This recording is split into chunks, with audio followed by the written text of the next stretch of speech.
Hello students, नमस्कार। पिछले class के अंदर अपन ने गोल्जी काहे के बारे में अपन ने पढ़ा था और लास्ट के अंदर अपन ने गोल्जी काहे के फंक्शंस जो हैं, कार्य जो थे वो अपने रह गए थे। तो आज अपन ने गोल्जी काहे के फंक्शन के बारे में पढ़ेंगे।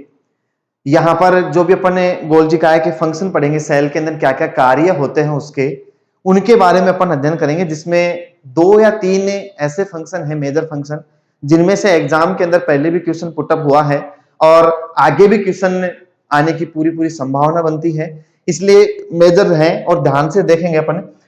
सबसे पहले अपन लेते हैं कि जो फंक्शन क्या है गोल्जी बॉडी के। सबसे पहले तो अपन मेन मुख्य जो रोल होता है गोल्जी बॉडी का, यानी कि मेन प्रिंसिपल रोल क्या होता है गोल्जी बॉडी का, वो होता है सीक्रेशन। और सीक्रेशन का मतलब होता है स्रावण। तो यहां पर अपन देखेंगे कि गोल्जी बॉडी जो होता है उसका सीक्रेशन किस प्रकार से होता है। जैसे अपन बात करें कि लीवर सेल्स के अंदर सीक्रेशन होता है, पैंक्रियास सेल्स के अंदर भी, पैंक्रियास ग्लैंड जो होती है उनके अंदर भी सीक्रेशन होता है। तो यहां पर अपन देखें कि its principal role in many cells is in secretion, यानी कि ये स्रावण का कार्य करता है। कोशिका के अंदर होने वाले कोई ऐसे विशेष पर्टिकुलर पदार्थ जिनके अंदर स्रावण होता है, वो किसका रोल प्ले करता है, उसमें गोल्जी बॉडी करता है। फिर आता है इट फॉर्म्ड लाइसोसोम। अपन ने पिछले क्लास के अंदर या वीडियो के अंदर आपने देखा था कि गोल्जी बॉडी के अंदर अपन ने जो संरचनाएं बनाई थी सिस्टर्नी का जो पेरिफेरल पार्ट जो था, उस पेरिफेरल पार्ट के अंदर जो पार्ट टूट रहा था उससे वेसिकल्स का निर्माण हो रहा था, और वो वेसिकल्स जो होती हैं उन्हीं से लाइसोसोम का निर्माण होता है। आगे अपन डायग्राम के अंदर भी चर्चा करेंगे किस प्रकार से एंडोप्लाज्मिक रेटिकुलम और गोल्जी बॉडी दोनों का जो पार्ट है फूल कर जाता है, उसके द्वारा गोल्जी बॉडी का निर्माण से लाइसोसोम का निर्माण कैसे होता है उसके बारे में पढ़ेंगे। दूसरा आता है, लेकिन यहाँ पर ये जरूर ध्यान रखना कि लाइसोसोम का निर्माण किससे मानते हैं अपन, मेनली गोल्जी काय से माना जाता है। फिर दूसरा जो आता है, it is also a major site of carbohydrates, यानी कि कार्बोहाइड्रेट का संश्लेषण करने में या सिक्रेशन में क्या होता है, मेन रोल प्ले करता है। फिर आता है formation of cell wall and cell plate in the cells, plant cells. पादप कोशिकाएं जो होती हैं, उन पादप कोशिकाओं के अंदर जब साइटोकाइनेसिस क्रिया होती है, उस साइटोकाइनेसिस क्रिया के दौरान सेल वॉल यानी कोशिका भित्ति और सेल प्लेट यानी मिडिल लेमिला परत जो बनती है, उसका फॉर्मेशन भी किसके द्वारा होता है, गोल्जी बॉडी के द्वारा होता है। और अगला जो फंक्शन है वो है इंपॉर्टेंट एक्रोसोम। यहां पर एक्रोसोम पार्ट क्या होता है, पहले एग्जाम में पूछा भी जा चुका है कि acrosome development in sperm sales by the Golgi body, यानी गोल्जी काय के द्वारा स्पर्म सेल्स जो होती हैं उनके अंदर शीर्ष पार्ट जो होता है वो एक्रोसोम पार्ट होता है। उस एक्रोसोम पार्ट का फॉर्मेशन किस प्रकार से करता है, ये अपने पास में स्पर्म सेल्स है और उस स्पर्म सेल्स का शीर्ष पार्ट जो होता है वो एक्रोसोमल पार्ट कहलाता है। यानी यहां पर अपन ये कह सकते हैं कि ये जो पार्ट होता है आपका, ये कैप नुमा या टोपीनुमा आकृति का जो पार्ट है, ये टोपीनुमा शीर्ष पार्ट जो होता है वो होता है आपका एक्रोसोम। ध्यान रखना आपका, यहां पर 2 क्वेश्चन मेनली पुटअप होते हैं, एक होता है माइटोकॉन्ड्रिया से रिलेटेड और एक होता है आपका गोल्जी बॉडी से रिलेटेड। माइटोकॉन्ड्रिया के अंदर अपन ने बताया था कि मिडिल पार्ट जो होता है, उस मिडिल पार्ट के अंदर निबेन कण स्ट्रक्चर बनाता है माइटोकॉन्ड्रिया। और यहां पर गोल्जी बॉडी जो होता है वो ये जो शीर्ष पार्टिकल होता है, यानी शीर्ष पार्ट होता है स्पर्म सेल्स का यानी शुक्राणु कोशिका का, उसका पार्ट होकर रहता है एक्रोसोमल पार्ट। और जब भी एग फर्टिलाइजेशन क्रिया होती है, अंडाणु के अंदर जब निषेचन क्रिया होती है, तो सबसे पहला पार्ट एंटर कौन सा होता है, एक्रोसोमल पार्ट ही। और इस एक्रोसोमल पार्ट का फॉर्मेशन किसके द्वारा होता है, गोल्जी बॉडी के द्वारा होता है। डायरेक्ट क्वेश्चन पहले पूछा हुआ है कि मानव शुक्राणु के एक्रोसोम भाग का निर्माण कौन से कोशिका अंग के द्वारा होता है, तो कौन सा आएगा आपका आंसर, गोल्जी बॉडी। फिर उसके बाद में अगला आता है secretion of zymogen in the exocrine cells of pancreas, यानी कि जो अग्नाशय ग्रंथि होती है, उस अग्नाशय ग्रंथि की जो बाह्य एक्सोक्राइन सेल्स यानी कि बाह्य सेल्स जो होती हैं, या फिर जो स्रावी कोशिकाएं, एक्सोक्राइन का मतलब अपन क्या मानेंगे यहाँ पर, स्रावी कोशिकाएं जो होती हैं, उन स्रावी कोशिकाओं के द्वारा किसका, जाइमोजन हार्मोन जो होता है, उस जाइमोजन हार्मोन का संश्लेषण भी किसके द्वारा होता है, गोल्जी काय के द्वारा। क्योंकि अब भी अपन ने क्या कहा था, फर्स्ट फंक्शन क्या लिया था अपन ने कि गोल्जी बॉडी का मेन जो प्रिंसिपल रोल होता है वो क्या होता है, सीक्रेशन। और सीक्रेशन का मतलब स्रावण क्रिया, पदार्थ का स्रावित करना। 2 मेन मुख्यतः ले लिया अपन ने कि एक तो कार्बोहाइड्रेट का स्रावण भी करता है यह अधिक मात्रा में, एक लिया कि पैंक्रियाज जो ग्लैंड होती है, उन पैंक्रियाज ग्लैंड के अंदर जो एक्सोक्राइन सेल्स होती हैं, उन एक्सोक्राइन सेल्स के द्वारा किसका संश्लेषण करता है, जाइमोजन का स्रावन करता है। एक मेन पार्ट लिया अपन ने कि एक्रोसोम पार्ट, यानी कि स्पर्म सेल्स होती हैं उनके अंदर एक्रोसोम पार्ट का निर्माण करता है। तो ध्यान रखना सबसे मेन इंपॉर्टेंट जो फंक्शन है वो है आपका acrosome development in sperm cells. मानव शुक्राणु कोशिकाएं जो होती हैं उनके अंदर शीर्ष पार्टिकल जो कैप नुमा आकृति होती है जिसको अपन एक्रोसोम कहते हैं, उस एक्रोसोम पार्ट का फॉर्मेशन भी किसके द्वारा होता है, गोल्जी काय के द्वारा। तो इस प्रकार से अपन ने कुछ तो इसके नाम पढ़े थे शुरुआत के अंदर कि गोल्जी बॉडी को अपन प्लांट सेल्स के अंदर डिक्टियोसोम के नाम से जानते हैं, फिर लाइपोकॉन्ड्रियन भी कहा गया था इसको, सबसे पहले उल्लू की तंत्रिका कोशिकाओं के अंदर इसको खोजा गया था, फिर उसके बाद में अपन ने इसकी स्ट्रक्चर ली थी, स्ट्रक्चर के बाद में अपन ने इसके फंक्शन लिए। इस प्रकार से आप इंपोर्टेंट है सेल ऑर्गन। इसके बाद में अगली चर्चा करते हैं अपन लाइसोसोम। यहां पर लाइसोसोम क्या है, जिसके अंदर अपन लाइसोसोम की हिस्ट्री पढ़ेंगे, किसने इसको डिस्कवरी की थी वो पढ़ेंगे, फिर उसके बाद में इसकी स्ट्रक्चर क्या है वो पढ़ेंगे, मेन फंक्शन क्या है वो पढ़ेंगे, और किस प्रकार से लाइसोसोम का फॉर्मेशन होता है वो भी अपन इसके अंदर देखेंगे। अभी अपन ने पढ़ा था कि लाइसोसोम का फॉर्मेशन जो था वो किससे माना गया था, गोल्जी बॉडी से। कैसे होगा वो अभी अपन देखेंगे डायग्राम की सहायता से। सबसे पहले लिया इंट्रोडक्शन, परिचय क्या है, यानी अपन ये कह सकते हैं कि लाइसोसोम जो होता है वो एक सिंगल मेम्ब्रेन स्ट्रक्चर होती है, यानी कि एकल झिल्ली युक्त कोशिका अंग होता है, सिंगल मेम्ब्रेन बाउंडेड स्ट्रक्चर होती है, और ये जनरली लगभग टोटल जो भी प्रोकैरियोटिक यूकैरियोटिक सेल्स होती हैं उन यूकैरियोटिक कोशिकाओं के अंदर ये उपस्थित होता है, और which contain digestive enzyme. Digestive enzyme का मतलब होता है पाचनकारी एंजाइम, और यही इसी शब्द से इसके ऊपर क्वेश्चन बनेंगे। ध्यान रखना कि लाइसोसोम जो होता है वो एक ऐसा सेल ऑर्गन है जो सिंगल मेम्ब्रेन होती है, यानी एकल झिल्ली होता है। It is a membrane bounded organelles, झिल्ली युक्त आवरण युक्त सेल होती है, लेकिन वो होती क्या है, सिंगल मेम्ब्रेन होती है। फिर दूसरा लिया found in the cytoplasm of the eukaryotic cells. In eukaryotic cells जो कोशिकाएं होती हैं उनके साइटोप्लाज्म में, इट मींस कोशिका द्रव्य के अंदर क्या होता है, लाइसोसोम प्रेजेंट होता है। फिर उसके बाद में लिया अपने कि इसके अंदर डाइजेस्टिव एंजाइम यानी कि पाचनकारी एंजाइम उपस्थित होते हैं। इनका फंक्शन क्या होगा, किस मीडियम में ये कार्य करेंगे, उसके बारे में अपन पढ़ेंगे। फिर उसके बाद में आता है कि इसकी खोज किसने की थी सबसे पहले, तो खोज के अंदर अपन लेंगे क्रिश्चियन डी डुवे। ध्यान रखना आप केवल और केवल यहां पर डुवे शब्द भी याद रख सकते हो कि डुवे ने इन 1955 के अंदर सबसे पहले लाइसोसोम को साइटोप्लाज्म के अंदर डिस्कवर किया था।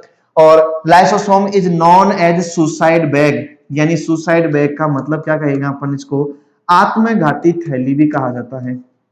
ऐसा क्यों, क्योंकि अभी अपन ने पढ़ा था कि लाइसोसोम जो होता है उसके अंदर डाइजेस्टिव एंजाइम, पाचनकारी एंजाइम पाए जाते हैं, और ये जो पाचनकारी एंजाइम जो होते हैं वो ध्यान रखना हमेशा अम्लीय माध्यम यानी कि एसिडिक मीडियम जो होता है उसी के अंदर क्या होते हैं, एक्टिव होते हैं, और एक्टिव होकर के और उस या तो सेल्स को या कोई भी वेस्ट मटेरियल को या फिर अदर सेल्स को या पूरी तरह से क्या कर लेते हैं, डाइजेस्ट कर लेते हैं। लाइसोसोम ऐसा है कि जिस सेल के अंदर प्रेजेंट है वो उस कंप्लीटली उस खुद की सेल को भी डाइजेस्ट कर सकता है, और इसी कारण से अपन ने इसको क्या कहा है, आत्मघाती थैली कहा है। ध्यान रखना दोनों क्वेश्चन इंपॉर्टेंट है। ये क्वेश्चन तो पिछली बार ही जब एलडीसी की एग्जाम लगी थी उसमें पूछा था कि लाइसोसोम में उपस्थित पाचनकारी एंजाइम सामान्यतः किस प्रकार के माध्यम में सक्रिय होते हैं। तो यहां पर ध्यान रखना आपका आंसर, राइट आंसर क्या रहेगा, अम्लीय माध्यम एसिडिक मीडियम के अंदर लाइसोसोम के डाइजेस्टिव एंजाइम्स जो होते हैं वो एक्टिव फॉर्म में आते हैं, यानी कि सक्रिय होते हैं, और एक्टिव फॉर्म में आने पर लाइसोसोम एक्टिव होता है और या तो अदर सेल्स या वेस्टेज मटेरियल या ओन सेल्स यानी खुद की स्वयं की कोशिका का भक्षण कर लेता है। इसलिए अपन इसको क्या कहते हैं, आत्मघाती थैली कहते हैं। खोजकर्ता जो थे वो कौन थे, डुवे थे। फिर उसके बाद में अपन लेते हैं लाइसोसोम के बारे में कि स्ट्रक्चर ऑफ लाइसोसोम, संरचना कैसी है लाइसोसोम की। Lysosome are surrounded by a single membrane organ. अब भी अपन ने पढ़ा था, मैंने आपको बताया था कि लाइसोसोम जो होता है वो साइटोप्लाज्म में प्रेजेंट होता है, लेकिन इसके ऊपर चारों तरफ जो मेम्ब्रेन होती है, ये तो आपका है सेल मेम्ब्रेन, ये आपका आ गया न्यूक्लियस पार्ट, और यहाँ पर जो सिंगल मेम्ब्रेन युक्त जो पाया जाता है वो क्या होगा आपका लाइसोसोम। अभी आप आगे अपन इसका डायग्राम भी देखेंगे। तो लाइसोसोम जो होता है वो सिंगल मेम्ब्रेन स्ट्रक्चर होती है। दूसरा अपन लेंगे कि दी मेम्ब्रेन कंटेंट्स, अच्छा दूसरी बात ये आती है कि ये जो मेम्ब्रेन जो अपन ने ली है, ये मेम्ब्रेन बनी हुई किससे होती है, इसकी ध्यान रखना मेन कंपोनेंट जो होता है वो किसका होता है, प्रोटीन का। तो जो लाइसोसोम की जो एकल झिल्ली होती है, ये लाइसोसोम की एकल झिल्ली किससे बनी होती है, प्रोटीन और कुछ मात्रा में अपन ले सकते हैं ग्लाइकोसाइलेटेड, ठीक है। लेकिन मेनली मुख्यतः अपन ये मानेंगे कि lysosomal associated membrane protein and integral membrane proteins, यानी कि आंतरिक परत भी, आंतरिक सतह भी और बाह्य सतह भी इसकी किससे बनी होती है, प्रोटीन से बनी होती है। अब आता है बात कि इसके ऊपर प्रोटीन का आवरण कोट पाया जाता है पूरा का पूरा। ऐसा क्यों?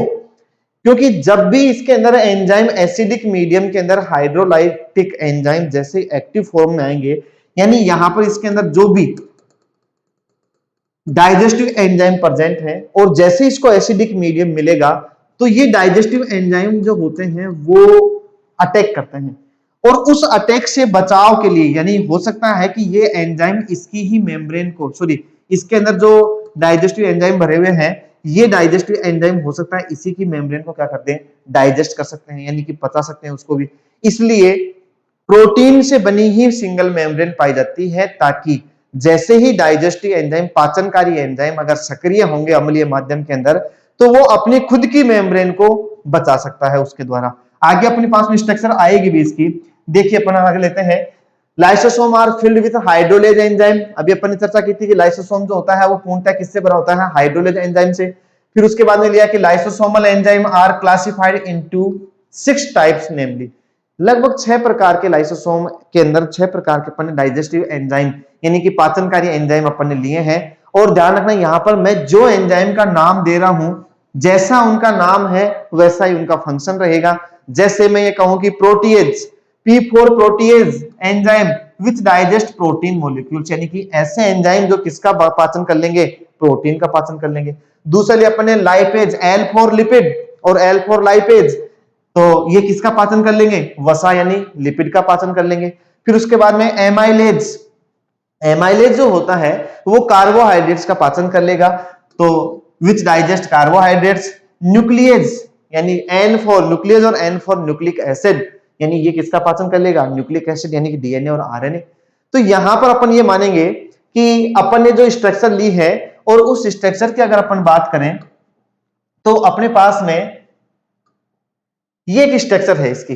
अपन इस स्ट्रक्चर की बात करें, सबसे पहला पॉइंट अपन ने लिया कि लाइसोसोम की जो संरचना होती है उसके अंदर सिंगल वॉल मेम्ब्रेन प्रेजेंट होती है, यानी कि एकल झिल्ली युक्त प्रेजेंट होता है कोशिका में। ये आपके पास में सिंगल मेम्ब्रेन उसके अंदर प्रेजेंट है। दूसरा अपन ने लिया कि जो लाइसोसोम होता है उसके अंदर की तरफ एंजाइम्स प्रेजेंट होते हैं, और वो एंजाइम्स जो होते हैं वो कौन से एंजाइम होते हैं, डाइजेस्टिव एंजाइम, डाइजेस्टिव एंजाइम।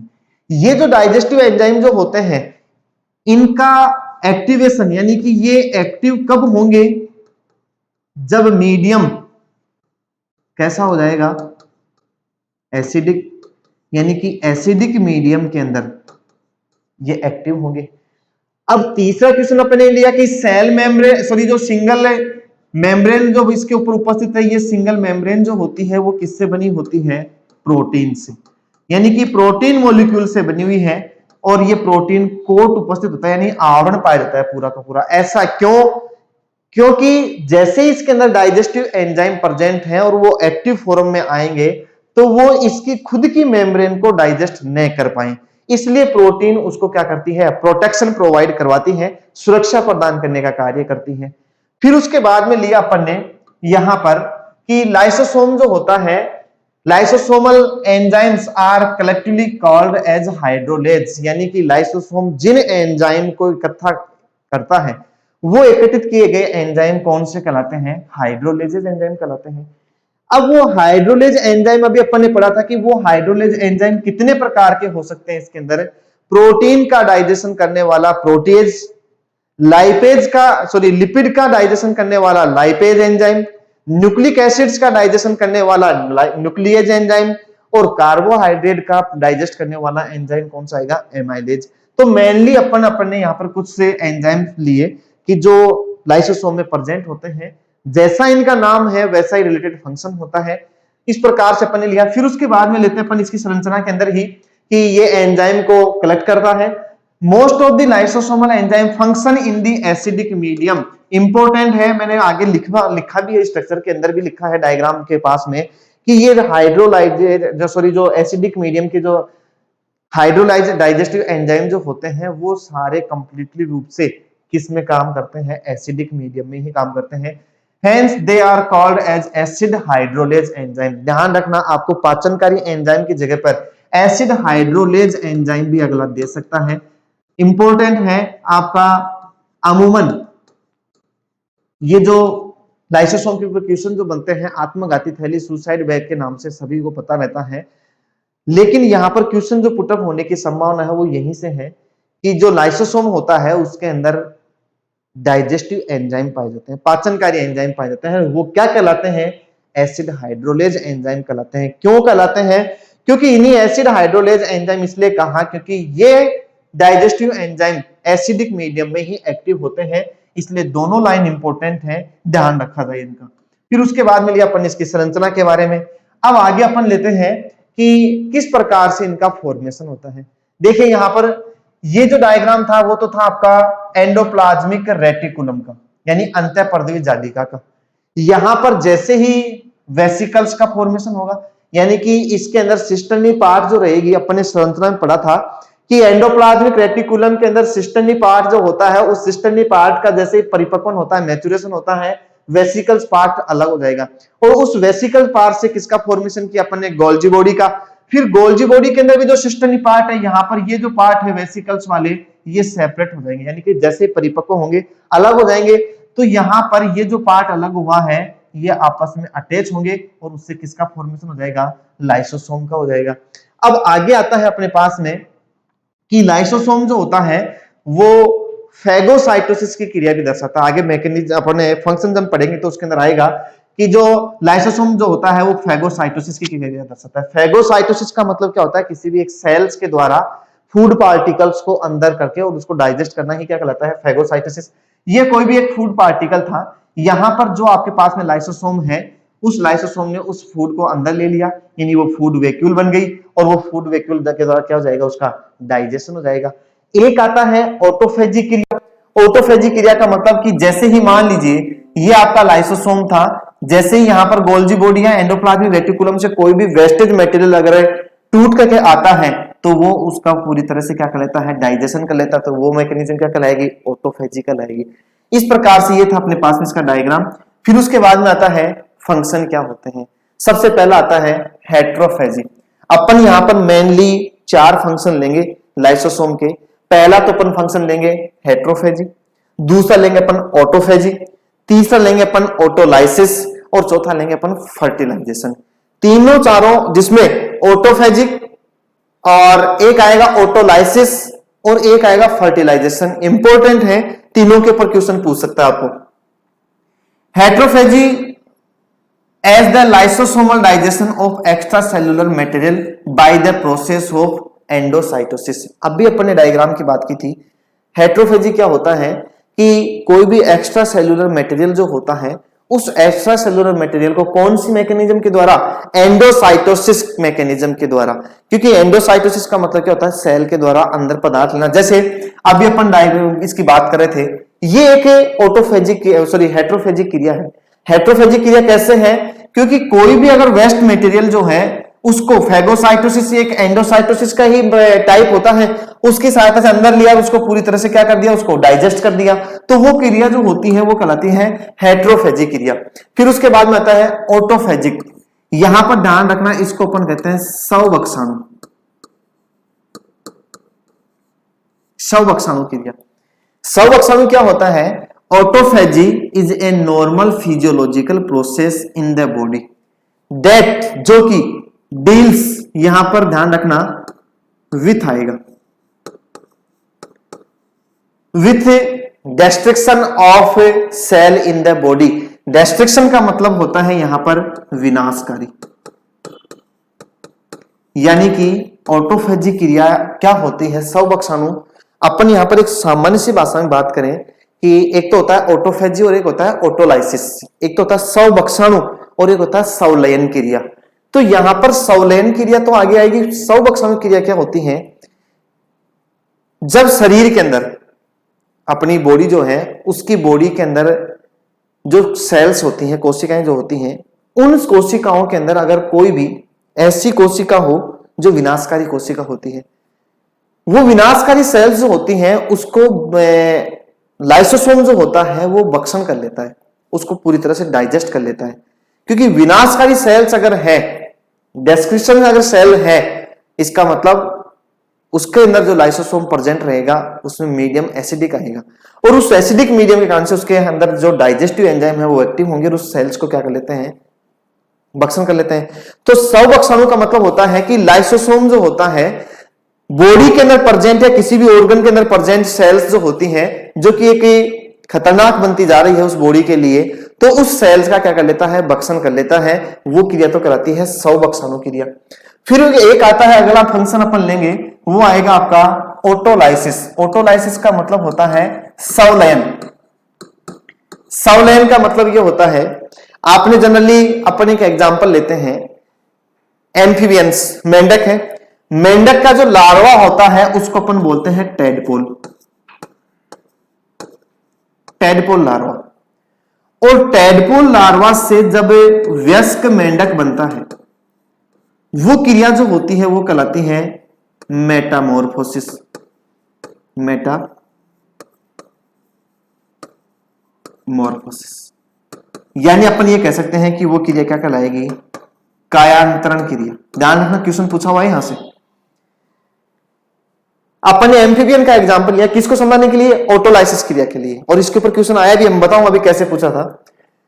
अपन ने एम्फीबियन के अंदर लिया और एम्फीबियन के अंदर मेंढक का एग्जांपल लिया। मेंढक की जो लार्वल स्टेज होती है उसको अपन क्या कहते हैं? टेडपोल लार्वा कहते हैं। यहां पर इस टेडपोल लार्वा के अंदर अपन देखेंगे तो यहां पर इसके अंदर टेल पार्ट प्रेजेंट है। ठीक है, ये क्या था इसका? Tail part. जो टेल पार्ट प्रेजेंट है, लेकिन जैसे ही ये वयस्क के अंदर मॉडिफाई होगा तब यहां पर देखोगे कि ये धीरे धीरे ये टेल पार्ट जो थी वो क्या हो चुकी है? उसकी विलुप्त हो चुकी है। ना तो किसी ने इसको काटा, ना ये कहीं भी सूख करके या फिर ऐसे बॉडी से पार्ट से अलग हुई है, लेकिन धीरे धीरे अपने आप उसके अंदर पूरी तरह से समाप्त हो जाएगी। और जैसे जैसे ये समाप्त होगी इसकी टेल पार्ट, वैसे वैसे इसके अंदर फोरलिम्ब यानी आगे वाले पैर जो होते हैं वो डेवलप होंगे। अब यहां पर आपको ये जो मैकेनिज्म होती है वो कहलाती है ऑटोलाइसिस। सामान्य शब्दों में अगर अपन ये कहें कि लाइसोसोम अगर जिस कोशिका में प्रेजेंट है और अगर वो उसी कोशिका को डाइजेस्ट करना शुरू कर देता है तो वो क्रिया कहलाती है ऑटोलाइसिस। और अगर लाइसोसोम के द्वारा अदर सेल्स को डाइजेशन किया जाता है तो वो क्रिया कहलाती है ऑटोफेजिक क्रिया। ध्यान रखना कि जब लाइसोसोम के द्वारा किसी दूसरी अन्य कोशिका का भक्षण किया जाता है तब तो कहलाएगा वो कौन सा? ऑटोफेजिक। और जब लाइसोसोम जिस सेल्स में प्रेजेंट है और उसी सेल्स का अगर डाइजेस्ट कर रहा है, इट मींस क्या कहलाएगा? वो ऑटोलाइसिस। मेंढक के अंदर जब कायांतन क्रिया होती है, मेटामॉर्फोसिस क्रिया जब होती है, तो उस मेटामॉर्फोसिस क्रिया के अंदर पूंछ विलुप्त हो रही है, इसका मतलब वो कौन सी मैकेनिज्म आ रही है? वहां पर ऑटोलाइसिस क्रिया। क्योंकि पूंछ ना शरीर से अलग हो रही है, ना उसके अंदर कोई सेल डेथ हो रहा है, लेकिन पूंछ विलुप्त हो रही है, इसका मतलब वहां पर ऑटोलाइसिस क्रिया कहलाएगी। उस टेल पार्ट में जो भी लाइसोसोम प्रेजेंट रहेंगे वो टोटल कंप्लीटली रूप से लाइसोसोम एक्टिव होंगे और अपनी अपनी सेल्स को डाइजेस्ट कर देंगे। धीरे धीरे पूंछ क्या हो जाएगी? विलुप्त हो जाएगी। अब यहां पर एक तो ये ध्यान रखना कि एम्फीबियंस यानी कि आपसे क्वेश्चन ये पूछा जाए कि निम्न में से कौन से संघ के प्राणी लाइसोसोम के द्वारा होने वाली संलयन या ऑटोलाइसिस क्रिया का दर्शाते हैं, तो टेडपोल या मेंढक एम्फीबियन। एम्फीबियन संघ के प्राणी जो होते हैं उनके अंदर ऐसी क्रिया होती है। एग्जाम्पल क्या आएगा? टेडपोल लार्वा जो होता है जब वयस्क में रूपांतरित होता है तो उसमें पूंछ का विलुप्त होना और आगे वाले पैरों का डेवलपमेंट, फोर लिम्ब का निर्माण होना, वो क्या कहलाएगा? आपका ऑटोलाइसिस क्रिया कहलाएगी। दूसरा यहां पर ध्यान रखना कि इस मैकेनिज्म के लिए क्वेश्चन पूछा हुआ भी है कि मेटामॉर्फोसिस क्रिया के लिए आयोडीन जो होता है वो एक मुख्य तत्व होता है। आयोडीन अगर उपस्थित रहेगा तो उसमें मेटामॉर्फोसिस यानी कायांतरण की क्रिया जो होती है वो तेज गति से होती है। ठीक है, दूसरा क्वेश्चन। तीसरा क्वेश्चन अपने पास में आता है कि autolysis refer to the digestion on cell. On cell का मतलब यहां पर क्या होगा, स्वयं की कोशिका, खुद की कोशिका का डाइजेशन करता है और by the lysosome. Autolysis occurs during amphibian metamorphosis, यानी कि ये जब एम्फीबियन प्राणियों के अंदर जब कायांतरण क्रिया होती है तो उस दौरान ऑटोलाइसिस क्रिया प्रेजेंट होती है। तो यहां पर इंपॉर्टेंट है ऑटोलाइसिस मैकेनिज्म, और इसीलिए मैंने आपको विथ डायग्राम इसको एक्सप्लेन किया है।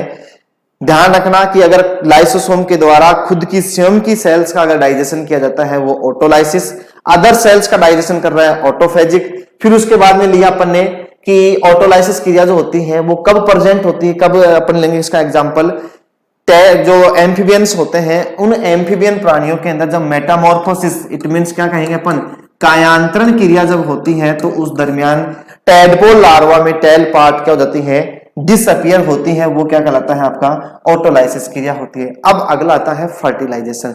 ध्यान रखना यहां पर फर्टिलाइजेशन के अंदर क्या होता है कि सबसे पहले दो काम करता है। ड्यूरिंग फर्टिलाइजेशन, निषेचन क्रिया के दौरान, प्रोसेस यानी क्रिया के दौरान, acrosome of sperm had damage and release enzyme on the surface of the egg. यहां पर ध्यान देना, ये आपका कोई भी एक एग है, और इस एग के चारों तरफ आपके स्पर्म जो है, ये क्या है आपके स्पर्म, और ये जो शीर्ष पार्ट जो होता है वो कहलाता है आपका एक्रोसोम।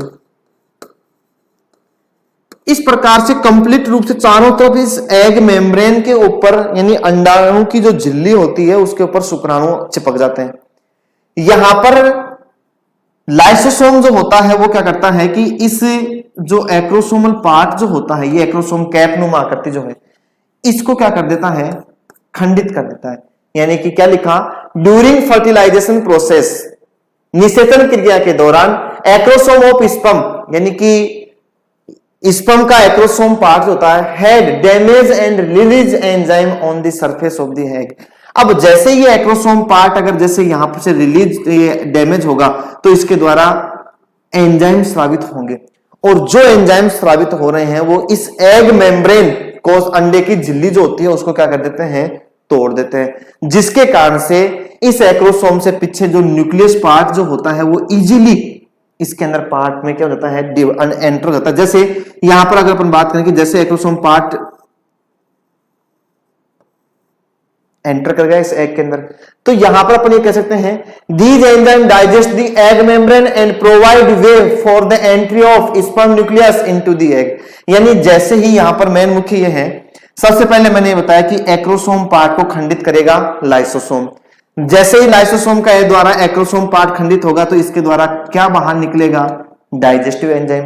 ये एंजाइम जो होते हैं इस एग मेम्ब्रेन को क्या कर देंगे, अपघटित यानी डाइजेस्ट कर लेंगे, जिसके कारण से इजीली जैसे एग मेम्ब्रेन डाइजेस्ट होगी तो इजीली स्पर्म पार्ट का जो हेड पार्ट जो होता है स्पर्म का यानी acrosomal part entered into the egg, यानी कि अंदर कोशिका के अंदर प्रवेश कर जाता है।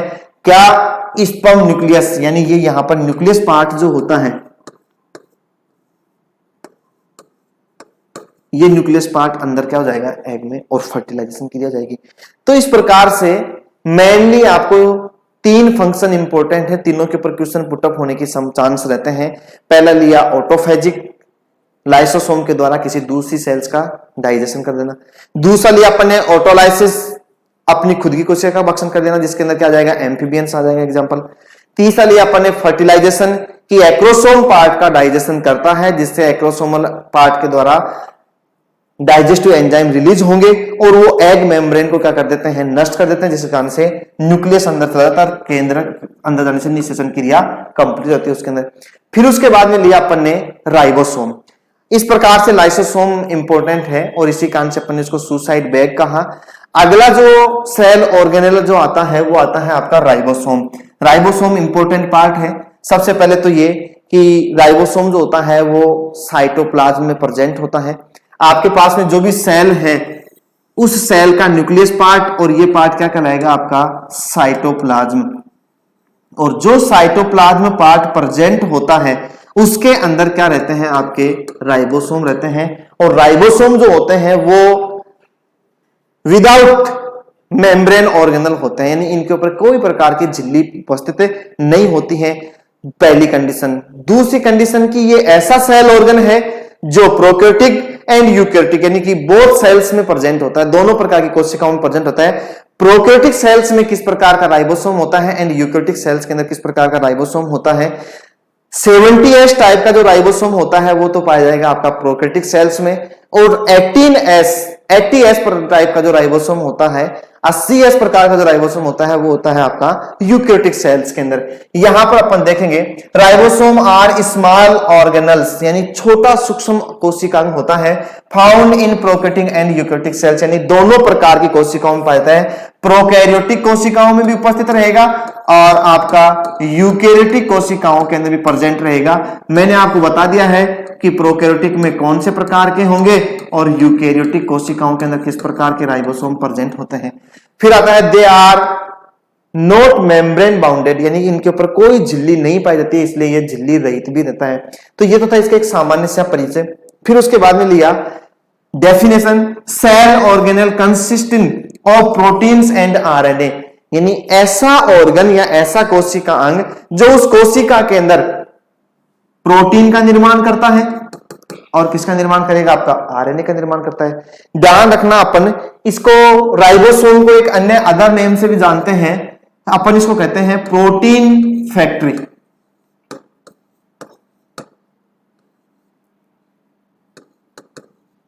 प्रोटीन फैक्ट्री जहां भी आपको चाहे एंडोप्लाज्मिक रेटिकुलम में पूछे या फिर अदर कोई भी सेल ऑर्गन में पूछे या पर्टिकुलरली राइबोसोम के बारे में पूछे तो हमेशा main important function of the ribosome is the synthesize of the protein molecules. मुख्य कार्य जो होता है राइबोसोम का वो क्या होता है, प्रोटीन का संश्लेषण करना। तो यहां पर ऐसा सेल ऑर्गन जो प्रोटीन और आरएनए का फॉर्मेशन करता है वो क्या कहलाएगा आपका राइबोसोम। विदाउट बाउंडेड मेम्ब्रेन और सेल ऑर्गन होता है, यानी इसमें कोई भी झिल्ली नहीं पाई जाती है और प्रोकैरियोटिक और यूकैरियोटिक सेल्स दोनों के अंदर ही प्रेजेंट होता है। फिर उसके बाद में लेते हैं अपन की डिस्कवरी। सबसे पहले 1950 के अंदर जियोर्ज पैलाडे ने इसको सबसे पहले खोजा था। ध्यान रखना एक बार एक कंपटीशन एग्जाम के अंदर इसके खोजकर्ता के बारे में पूछा भी था कि राइबोसोम के खोज करने वाले वैज्ञानिक कौन थे, पैलाडे। फिर उसके बाद में आता है कि इसकी स्ट्रक्चर क्या होती है। यहां पर ध्यान रखना कि राइबोसोम जो होता है वो मेनली 2 यूनिट से बना हुआ होता है, एक होती है लार्जर सब यूनिट और एक होती है स्मॉलेस्ट, यानी एक बड़ी उप इकाई और एक छोटी उप इकाई मिलकर के और एक 1 यूनिट का फॉर्मेशन करते हैं। कैसे होगा वो आगे अपन देखेंगे। मेनली पहले अपन देखेंगे कि राइबोसोम के अंदर पाए क्या क्या जाते हैं।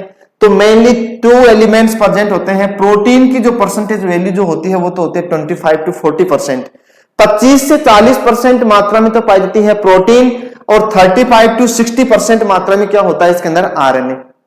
ध्यान रखना इसके लिए इंपॉर्टेंट है, पूछ सकता है कि राइबोसोम जो होता है उसके अंदर प्रोटीन की मात्रा जो होती है वो 25 से 40 यानी 25 to 40% और आरएनए की जो मात्रा होती है वो कितनी होती है 35 to 60%। फिर उसके बाद में लिया कि 2 मेन सब यूनिट आर प्रेजेंट, 2 मुख्य इकाइयां होती हैं, एक होती है लार्जर सब यूनिट और एक होती है स्मॉलर, यानी एक बड़ी इकाई होती है एक छोटी इकाई। यहां पर अगर अपन देखें जैसे कि मान लीजिए आपके पास में ये तो है आपकी लार्जर यूनिट और ये है आपकी स्मॉलेस्ट यूनिट, यानी एक है छोटी इकाई और दूसरी है आपकी बड़ी सब यूनिट। दोनों आपस में जैसे ही कंबाइंड होंगी तो एक क्या बनेगा अपने पास में राइबोसोमल यूनिट का फॉर्मेशन होगा। तो इस प्रकार से इसकी स्ट्रक्चर जब अपन देखेंगे तो 2 मेनली सब यूनिट प्रेजेंट होती हैं, लार्जर यूनिट और स्मॉलर यूनिट। यहां पर अपन ने ये लिया कि प्रोकैरियोटिक कोशिकाओं के अंदर ये सब यूनिट कैसे होती हैं और यूकैरियोटिक सेल्स के अंदर कैसे होती हैं। ध्यान रखना यहां पर कि अपन ये देखा कि प्रोकैरियोटिक सेल्स जो होती हैं उनके अंदर मेनली प्रोकैरियोटिक कोशिकाओं के अंदर जो राइबोसोम होता है वो कैसा होता है 70S टाइप का, और 70S टाइप को अगर अपन डिवाइड करें तो उसके अंदर 50S जो होता है जो 50s टाइप जो होता है और वो तो होती है लार्जर सब यूनिट, और 30s जो होती है वो होती है स्मॉलेस्ट सब यूनिट, और दोनों 50s और 30s दोनों कंबाइंड रूप से होंगी तब क्या बनेगा अपने पास में 70s टाइप का राइबोसोम बनेगा। यहां पर ध्यान रखना ये लिखा अपने लार्जर सब यूनिट 50s, स्मॉलर छोटी इकाई 30s, और टोटल राइबोसोम कॉम्प्लेक्स जो बनेगा वो क्या बनेगा 70s। कौन सी सेल्स के अंदर? प्रोकैरियोटिक सेल्स के अंदर। सेम इसी टाइप से होता है अपना कौन सा यूकैरियोटिक सेल्स। यूकैरियोटिक सेल्स के अंदर क्या पाया जाएगा? Total number of ribosome type क्या रहेगा 80s, और उस 80s के अंदर ये तो आपकी क्या रहेगी आपकी लार्जर, और ये क्या रहेगी आपकी स्मॉलेस्ट सब यूनिट। लार्जर सब यूनिट जो होती है वो 60s, स्मॉलेस्ट क्या आएगी 40s। टोटल कंबाइंड रूप से अपन कहेंगे तो कैसा आएगा? यूकैरियोटिक राइबोसोम कितना प्रकार का होता है? कैसा होता है? 80s टाइप का होता है, यानी कि राइबोसोम जो होते हैं प्रोकैरियोटिक सेल्स के अंदर 70s टाइप के होंगे और यूकैरियोटिक सेल्स के अंदर 80s टाइप के। 70s का इट मींस क्या हो जाएगा 50 एंड 30s, 50 लार्जर और 30s जो होगी वो स्मॉल सब यूनिट। यहां पर यूकैरियोटिक के अंदर 80s it means 60s and 40s। ध्यान रखना कभी भी इनका अपन एडिशन यानी जोड़ नहीं करेंगे, जोड़ तो अपने पास में 100 आएगा, लेकिन अपन दोनों को यूनिट का नाम दिया गया है, वैल्यू दी गई है, इसलिए इसका ध्यान रखना इंपॉर्टेंट है। फिर उसके बाद में आता है आपका कि राइबोसोम के अंदर अपन ने जैसे खूब चर्चा की है, एक होता है 70s, एक लिखा अपन ने 80s। What is the S? ये एस क्या होता है? स्वेडबर्ग यूनिट होती है, स्वेडबर्ग इकाई होती है। आर टेट के अंदर भी पहले क्वेश्चन पूछा हुआ है, सी टेट के एग्जाम में भी क्वेश्चन पूछा जा चुका है, और वहां पर हमेशा एक बार तो पूछा एस का मतलब क्या होता है, और एक बार पूछा कि इसकी वैल्यू कितनी होती है। इंपॉर्टेंट है आपकी वैल्यू। यहां पर एस का मतलब होता है स्वेडबर्ग यूनिट। है क्या स्वेडबर्ग यूनिट? वैज्ञानिक का नाम था स्वेडबर्ग। उन्होंने क्या किया कि साइटोप्लाज्म जो होता है उस साइटोप्लाज्म को जब उन्होंने रोटेट किया, राइबोसोम को पृथक करने के लिए जब उन्होंने रोटेट किया, जैसे अगर अपन एक नॉर्मल एग्जांपल लें कि अपन जैसे छाछ करने की जो मशीन आती है, जैसे वो उसके अंदर राउंड करती है तो धीरे धीरे उसके अंदर जो मक्खन होता है वो ऊपर की तरफ आता है, वो सतह के ऊपर सरफेस के ऊपर घूमना शुरू कर देता है। वैसे ही साइटोप्लाज्म को जब रोटेट किया जाता है तो राइबोसोम पार्टिकल ऊपर आते हैं। अब वो जो सेंट्रीफ्यूगेशन रेट जो होती है उसकी वो क्या होती है 10 की पावर -13 सेकेंड। तो यहां पर ध्यान रखना स्वेडबर्ग यूनिट का वैल्यू जो होती है वो कितनी होती है 10 की पावर -13 सेकेंड होती है। It is the centrifugal unit, अवसादन गुणांक की इकाई होती है। यहां सेंट्रीफ्यूगल का मतलब क्या होगा? अवसादन, और किसको? Depending on the density of the object, यानी कि उस साइटोप्लाज्म के अंदर जो भी ऑब्जेक्ट, यानी अपन यहां पर ऑब्जेक्ट कौन किसको लेंगे? राइबोसोम को। राइबोसोम उसके अंदर कितने दर से अगर अपन उसको रोटेट करते हैं तब जाकर के अपने पास में प्राप्त होता है, वो होता है रेट उसकी कितनी 10 की पावर -13, और उसका एस का मतलब क्या होता है? स्वेडबर्ग यूनिट कहते हैं अपन इसको। ध्यान रखना इंपॉर्टेंट है वैल्यू इसकी। फिर उसके बाद में आता है कि लोकेशन। लोकेशन का मतलब यहां पर कि on the basis of location ribosome are divided into 2 types, यानी मुख्यतः राइबोसोम 2 प्रकार के होते हैं, फ्रीली राइबोसोम और बाउंडेड राइबोसोम। फ्रीली राइबोसोम का मतलब क्या होगा? ऐसे राइबोसोम जो साइटोप्लाज्म में फ्रीली अवस्था में यानी स्वतंत्र रूप से उपस्थित होते हैं, और बाउंडेड राइबोसोम का मतलब ऐसे राइबोसोम जो मेनली उसके अंदर क्या रहते हैं? संयुक्त रहते हैं। जैसे यहां पर ये सेल है, ये आपका न्यूक्लियस, ये साइटोप्लाज्म है, इसके अंदर जो राइबोसोम फ्रीली रूप में प्रेजेंट है वो तो कौन से कहलाएंगे? आपके फ्री राइबोसोम।